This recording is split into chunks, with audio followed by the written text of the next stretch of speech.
తమిళనాడు సేలం జిల్లాలో కార్చిచ్చు చల్లారడం లేదు. ఏర్కాడు అడవుల్లో 4 రోజులుగా కార్చిచ్చు ధాటికి వేల ఎకరాల్లో అడవులు అగ్నికి ఆహుతయ్యాయి. దీంతో మంటలు ఆర్పేందుకు అగ్నిమాపక సిబ్బంది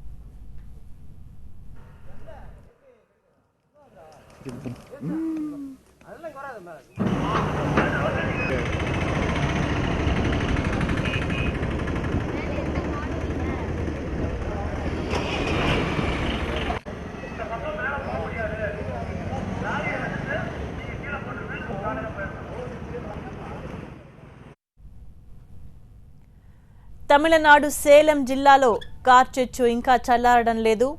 ఏర్కాడు అడవుల్లో 4 రోజులుగా కార్చిచ్చు ధాటికి వేల ఎకరాల్లో అడవులు అగ్నికి ఆహుతవుతూనే ఉన్నాయి. దీంతో మంటలు ఆర్పేందుకు అగ్నిమాపక సిబ్బంది శ్రమిస్తున్నారు. 4 రోజులుగా కార్చిచ్చు రగులుతూనే ఉంది. మంటలు ఆర్పేందుకు అటవీశాఖ అధికారులు తీవ్రమైన ప్రయత్నాలు చేస్తున్నారు.